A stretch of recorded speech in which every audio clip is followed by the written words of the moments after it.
A sua carreira é impressionante. Eu acho que é uma referência para muita gente, porque eu mesmo conheço tantos bankers que fizeram toda essa jornada que você fez em tantos países. Tem alguns, mas são muito poucos e todos eles muito bons. Então, se alavancando um pouco na sua experiência, eu queria que você falasse como é a cultura do BNP, um banco francês, um banco europeu, versus a cultura do Citi, um banco americano, versus a cultura do Safra, um banco brasileiro. Uau! Porque é diferente. É muito diferente. Primeiro, o Safra é muito diferente porque é um banco de dono. Um banco de dono, comparando com duas True Corporation, né? Voltando ao assunto. Né? Mas vamos deixar lá. A cultura de um banco francês é uma cultura muito baseada em conexões. O francês ele tem que confiar em você. Você tem que ganhar a confiança e a confiança quer dizer que ele tem que ter a certeza que você tem a competência.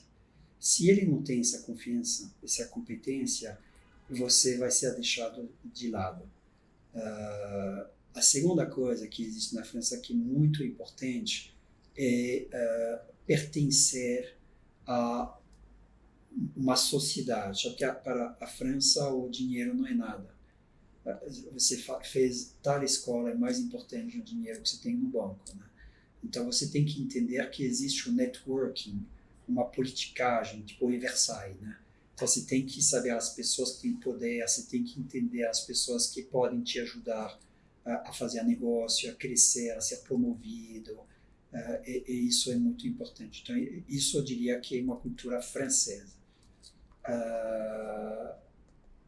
A cultura do Citibank é uma cultura muito... Até o Citi falava isso, masculino.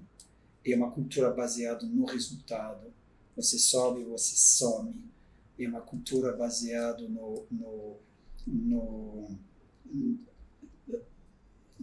sabe, tem o jogo das cadeiras musicais. Eles sempre vão botar uma cadeira a menos do que tem de carro, sempre. Para você não poder relaxar, para você não poder dizer, tá bom, eu consegui. Cada ano você está reavaliado de zero. O que você fez nos anos passados não tem nenhuma importância. Esse ano que vale. Se você não entregar, pouco importa. Você não vem com, desculpe, não consegui, desculpe, esse ano foi difícil. Eles vão te comparar 6 cadeiras, 7 ou 8 cargos, os dois que não sentaram, rua. Então, eu diria que o Citi, eu amei o Citi, um banco de profissionais fantástico, tem um network, mas é muito difícil, muito difícil. Você nunca pode aspirar, sabe? E esse jogo de cadeiras faz que vocês são 8 não é para 7 cadeiras, geralmente para 6 cadeiras, a competição entre si é terrível. Então, porque o cara, claro, para sentar, ele tem duas soluções. Ou ele produz mais, ou ele te faz produzir menos, né? Então, é assim que funciona. No Citi, quando você tem um mandato, todo mundo pode se inscrever. E aí depois tem a Rank A, que tem 100% do reconhecimento. Você tem 1 ou 2A por projeto. Você tem 1, 2B. E o C, ele não recebe nada. Então, você imagina como é, né? Você tem 15 caras que se botam. Geralmente, até pode trabalhar 15 caras. Você sabe que 2 só vão ganhar 100% do reconhecimento. Então, isso é o Citi. Safra, primeiro muito diferente, porque o Safra é um banco de dono. Então isso eu adoro, por quê? Porque o David sabe onde ele quer ir. Uma palavra lema minha é que não tem vento favorável para quem não sabe onde vai. Para quem veleja entende o que eu estou dizendo. Então lá você sabe, né? Tem o vento chama David Safra, né? A família Safra, eles sabem onde querem ir. No começo para mim era muito frustrante, porque nos outros bancos estava acostumado a tentar convencer um pool de decision makers. Lá tem um decision maker que você não quer, mesmo que você acha que você tem a melhor ideia do mundo, ele não quer, não existe, não vale a pena, né? Mas aí, tirando isso, né, que acho que é importante, a cultura brasileira, eu vou te dizer, né, o brasileiro tem o defeito da sua qualidade. Um povo extremamente humano, um povo... Então, às vezes, eu diria que eu sinto, né, que a maximização para os brasileiros, né, o Safra não é uma que eu entendo. Para mim, eu vou falar, às vezes tem um deal que a gente não faz porque o posicionamento do Safra... Eu vou te dar um exemplo. Quando eu cheguei no Safra, a gente tinha uma transação onde a gente poderia emprestar dinheiro para uma empresa com garantia de 100% das ações e tinha um comprador garantido para comprar essas ações. Tá? Então, vamos supor que você emprestava 50, você tinha em garantia 100 e você sabia que tinha um comprador a 150. Uhum. Minha cabeça do BNP ou do Citi, vamos com tudo. Porque o cara te reembolsa e você ganha os juros, o cara não te reembolsa ainda melhor. Porque você pega as ações, você emprestou 50, pega as ações, vende 120 e você vira o dono do mundo. E um pouco, o BTG é um pouco assim. O BTG é o menos brasileiro dos brasileiros, é muito assim. E na época não. Por quê? Porque tinha um relacionamento do banco com essa coisa. Então o banco falou, se ele não consegue ver lá, vou vender, ele vai ter uma impressão que me aproveitei, talvez, sabe?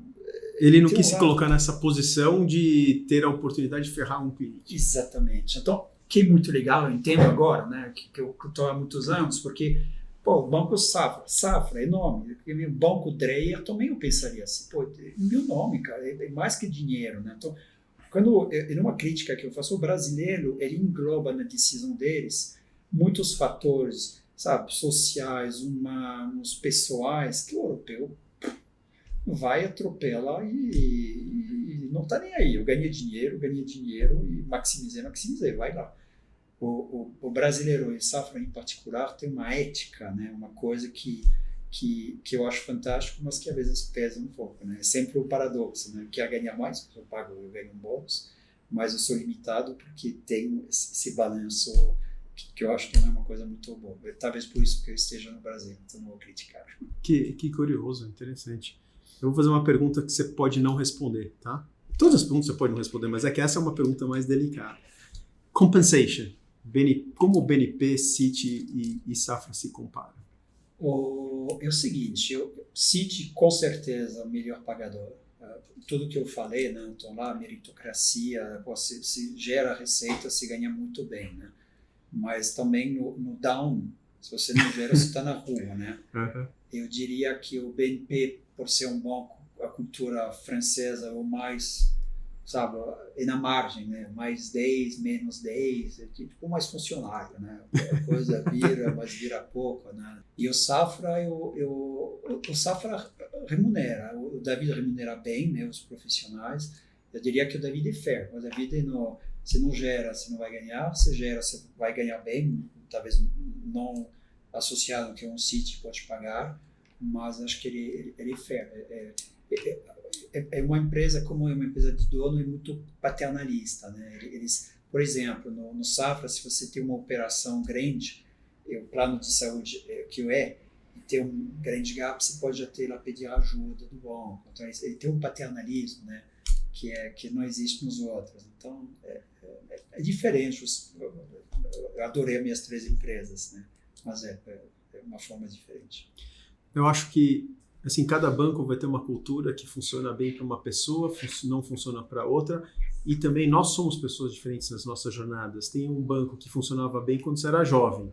Agora que você é mais sênior, você tem uma outra forma de ver o mundo, um outro conjunto de prioridades, e talvez um banco com uma outra cultura funcione melhor. Mas, dito tudo isso, uma coisa que conta muito para mim é o tempo de casa das pessoas, né?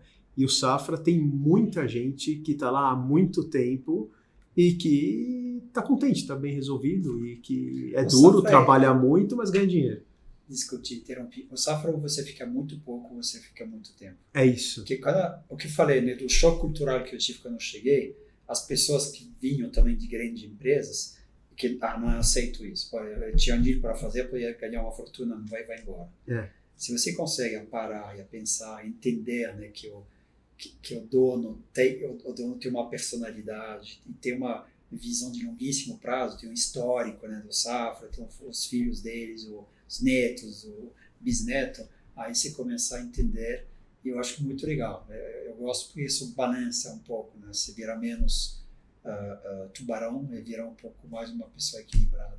Então você ganha talvez um pouco menos no final, mas sabe, tem uma certa tranquilidade, porque a ética é muito grande. Que legal. Pessoal, recado super rápido para você que está curtindo o podcast diário de um banker. Ative as notificações. Ative as notificações no YouTube. Ative as notificações no Spotify. Assim, quando a gente publicar um episódio novo ou uma pílula nova, você fica sabendo e consegue acompanhar. E não esquece de apertar no botão seguir.